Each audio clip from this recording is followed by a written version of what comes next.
Bien, je passe la parole à Gaël Lemeur et à Daniel Cueff pour quelques éléments de réponse. Oui, d'abord merci beaucoup pour ce débat qui a apporté beaucoup d'éléments extrêmement riches. Donc je ne vais pas techniquement pouvoir répondre à tout, évidemment. En dehors de la polémique qui est facile, puisque la méthode, c'est toujours ce que l'on condamne quand on n'a pas d'autre chose à dire. Mais quand même, envisager ici de débattre à partir de quelques positions, notamment d'influence du Césaire, et notamment de ce que je revendique comme étant un brouillon. Je revendique comme quelque chose qui est ouvert et pas fermé, qui n'est pas soumis au vote, qui n'est pas définitif, qui doit donc s'inspirer des apports des uns et des autres. Et donc ce que je retiens, c'est qu'il y a deux façons de voir la question maritime. C'est une façon de voir des solutions d'abord. Certains d'entre vous ont vraiment envisagé des solutions et envisagé comment ces solutions pouvaient être mises en place. Donc ça, c'est un élément important. D'autres le voient comme un élément de conflit, un élément de ségrégation, un élément qui n'est pas harmonieux. Donc ça, c'est quelque chose qui va falloir travailler, parce qu'effectivement, si nous avions voulu parler de la politique de la Bretagne, nous aurions pu prendre un seul exemple, par exemple, le trait de côte, l'évolution du trait de côte. Rien que cette question-là, déjà nous amène à la transversalité. Comment faire pour gérer ce trait de côte et l'augmentation des eaux? Est-ce que ce qui est vrai à Saint-Malo, qui est un port digue, qui va protéger ou devrait protéger Saint-Malo de 25 000 personnes qui se trouvent en dessous du niveau de la mer, est-ce que les solutions qui seront trouvées à Saint-Malo seront les mêmes qui seront trouvées à Lancieux ou à la Nilduth? Non. Donc il y a une territorialisation très probablement à trouver pour que certaines solutions puissent être apportées. Et si on parle de l'évolution du trait de côte, on va forcément parler de l'évolution de l'aquaculture en particulier, de l'ostréiculture. C'est forcé. Donc on va aussi poser la question du transport et de la maritimité et de sa décarbonation. Donc tout est imbriqué. Tout est complètement, je dirais, inséré de façon systémique. Et la difficulté que nous avons politique, c'est comment avoir ici, dans cette Assemblée, dans toutes les décisions que nous allons prendre, avoir le réflexe maritime. Comment on va le faire? C'est-à-dire qu'à chaque fois que l'on prend une position, comment on regarde vers la mer? Je me souviens avoir eu une réunion il y a quelques semaines avec des amis qui sont très impliqués dans l'agriculture bio. Et ces gens me disaient, mais qu'est-ce que c'est que cette histoire des ports bio? Vous avez fait un appel à manifestation d'intérêt pour savoir comment nous pourrions convaincre l'État d'avoir une labellisation bio pour nos ports.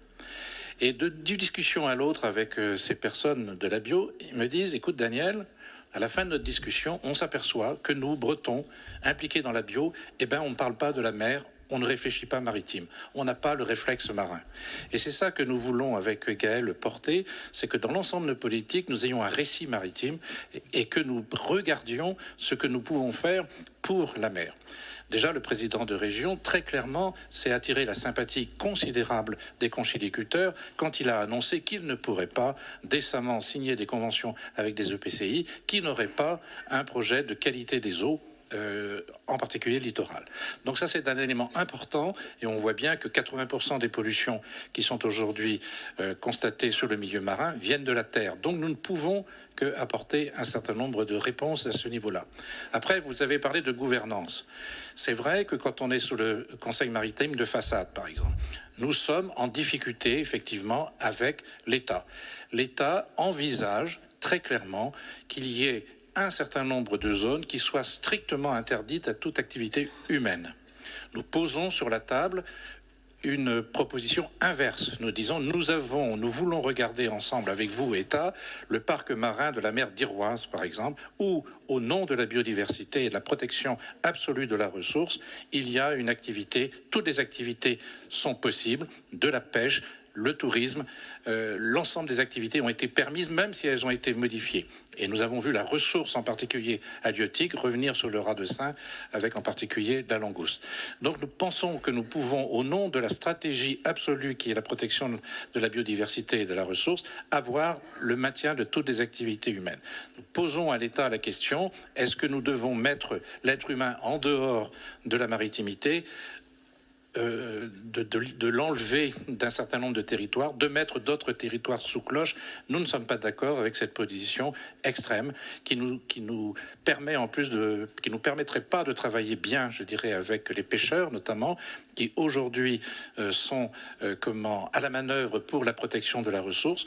À la Commission européenne, nous avons eu le bonheur d'entendre la Commission dire qu'effectivement, sur l'Atlantique, il y avait eu des efforts de fait de la protection de la ressource qui étaient revenus à un niveau satisfaisant qui n'était pas il y a 20 ans, ce qui n'est pas du tout la situation en Méditerranée, par exemple. Donc merci à nos pêcheurs et merci à la relation que les pêcheurs peuvent avoir avec ce que Olivier David a parlé en particulier, c'est-à-dire les scientifiques.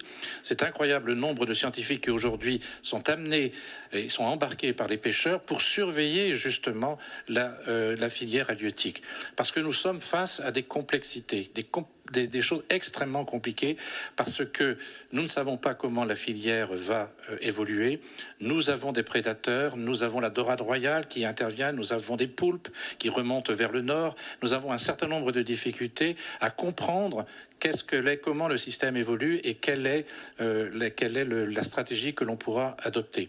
Et Olivier David l'a très bien dit, c'est-à-dire l'océan est très peu connu aujourd'hui et nous devons le connaître, nous devons explorer encore plus cet océan pour mieux le connaître. Encore faut-il que nous ayons bien bordé les choses, et c'est ce que Jérôme a dit, c'est là qu'on fait de la politique, c'est-à-dire nous allons pouvoir explorer, mais c'est certainement pas pour aller faire des ressources minières ou pétrolières dans ce que nous aurons trouvé dans l'exploration de ces fonds qui doivent nous apporter énormément.